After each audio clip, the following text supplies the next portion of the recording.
Судьба героев войны после победы складывалась по-разному. Одни начинали строить мирную жизнь, создавали семьи, растили детей. Других кровавое военное лихолетие изменило настолько, что стать прежним они уже не могли.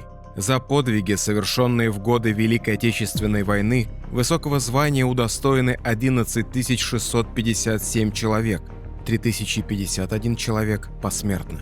Далеко не все кавалеры Золотой Звезды в последующей жизни смогли соответствовать высшей награде Родины. Президиум Верховного Совета СССР не раз был вынужден принимать решения о лишении звания Героя Советского Союза. И в большинстве случаев политика была тут ни при чем. Суровое наказание выносилось за уголовные преступления. Василия Григина, его земляки, жители Алтая, сравнивали с Левченко, героем фильма «Место встречи изменить нельзя». В обоих случаях герой войны, храбро сражавшийся с гитлеровцами, приступал закон. Но есть и разница. В отличие от вымышленного персонажа, у парня с Алтая не было преступного довоенного прошлого. И если Левченко тяготился тем, что с ним случилось, то Григин, оказавшись за решеткой, к нормальной жизни вернуться не захотел.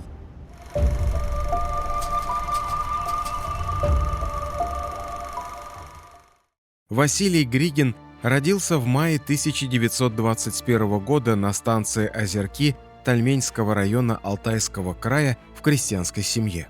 Получив начальное образование, стал работать, ничем особенным не выделялся. Юного Васю его земляки запомнили как тихого, спокойного и доброго парня.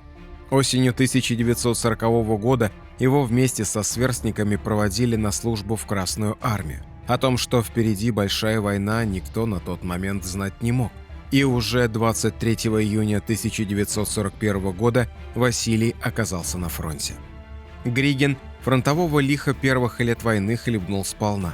Сражался на Западном, Юго-Западном, Степном, Втором Украинском и Третьем Украинском фронтах, был ранен, отмечен наградами. В 1944 году командир стрелкового отделения 32-го стрелкового полка сержант Григин отличился при форсировании Дуная. В боях за населенный пункт Драж в условиях заболоченной местности, покрытой водой, протяжением до 1,5 километров, подразделения полка вели тяжелые наступательные бои в течение 3 суток, неся значительные потери, так как противник использовал водный рубеж для обороны и держал его под плотным перекрестным огнем, через который смогли просочиться лишь одиночки. Сержант Григин получил задачу со своим отделением преодолеть водную преграду, зайти с левого фланга в тыл обороны противника, завязать бой, тем самым отвлечь на себя внимание. Отделение более 2 километров двигалось по пояс в воде, зашло в тыл обороны противника, посеяв панику, начало в упор расстреливать гитлеровцев, находящихся на дамбе. Немцы вынуждены были ослабить огонь на основные наши силы, ведя бой с отделением сержанта Григина. Целая рота пехоты гитлеровцев пыталась сломить сопротивление горстки храбрецов, обстреливая занятую позицию красноармейцами губительным плотным огнем.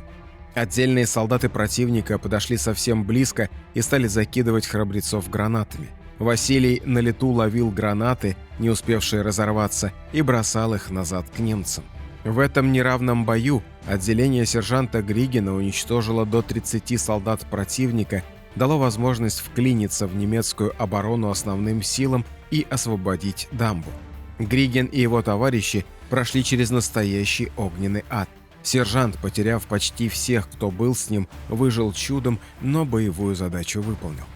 Указом Президиума Верховного Совета СССР от 24 мая 1945 года за образцовое выполнение боевых заданий командования на фронте борьбы с немецко-фашистскими захватчиками и проявленные при этом мужество и героизм, сержант Василий Филиппович Григин был удостоен звания Героя Советского Союза с вручением ордена Ленина и медали «Золотая звезда». Домой герой вернулся с повязкой, закрывавшей пустую глазницу, последствия ранения в голову. Главное, что живой, судачили соседи. Поначалу никто не обратил внимания на то, что тихий и спокойный когда-то Вася Григин стал вспыльчивым, резким, моментально приходящим в ярость. Учитывая все то, что произошло с героем дальше, Многие сегодня говорят, что Григен нуждался в серьезной реабилитации, ибо полученное ранение, очевидно, сказалось куда больше, чем поначалу думали врачи. Но о какой реабилитации можно было говорить в глубинке в 1940-х? Жив, сам ходишь, руки на месте и ладно. Тем более, что поначалу казалось, что жизнь героя Советского Союза устраивается, хорошая работа, семья. Все покатилось под откос в 1947 году во время поездки к родственникам. Женщины пожаловались, местный фельдшер повадился брать взятки за больничные, причем ему все равно, болен человек на самом деле или нет. Григен, услышав такое, пришел в ярость и решил тут же наказать шкурника, ворвался к нему, схватил за шиворот, избил и потащил к местному озеру, собираясь утопить. Медика местные отбили, а на Григена завели дело о злостном хулиганстве. 6 октября 1947 года его приговорили к 4 годам лишения свободы. Отсидел он значительно меньше, но в мае 1949 года опять устроил публичное выяснение отношений, обвинив местного чиновника в шкурничестве. И получил второй приговор – 1 год 8 месяцев лишения свободы. В мае 1950 года в Барнауле герой Советского Союза был осужден уже куда по более тяжкой статье – за изнасилование. Увы, но это была не выдумка следователей, а реальное злодеяние.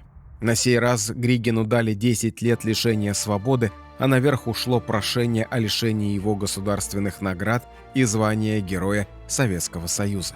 Григену снова повезло. В 1953 году, после смерти Сталина, он вышел по так называемой Бериевской амнистии. Решение о лишении звания Героя не состоялось, и он имел шанс выпрямить жизнь. Но он этого уже просто не хотел. Григен совершал преступления только для того, чтобы снова вернуться в тюрьму. На свободе у него не осталось ни дома, ни близких, которые могли бы его принять и обогреть. За колючей проволокой ему было все так же понятно и просто, как в молодости на фронте. Судимости сыпались как из рога изобилия. 1958 год – кража, 1962 – злостное хулиганство, 1963 – умышленное нанесение тяжких телесных повреждений и злостное хулиганство. В 1964 году случилось то, что должно было случиться. Рецидивист Василий Григен указом Президиума Верховного Совета СССР был лишен звания Героя Советского Союза и всех наград. В общей сложности герой войны был осужден на 36 лет лишения свободы. Свой последний срок за кражу он получил в августе 1983 года. На свободу Григен вышел в 1986 тяжело больным человеком, и его определили в больницу, где он и провел остаток своих дней. Крест, простой памятник или скромную воинскую пирамидку, увенчанную сверху звездой, на могиле этого человека уже не поставит никто, даже история, потому что вообще нет могилы. Он умер в больнице никому не нужным, и его казенно похоронили в безымянной могиле. Человек, проявлявший железную волю на фронте, в мирное время проявить характер не смог, предпочтя остаться уголовником по кличке Герой.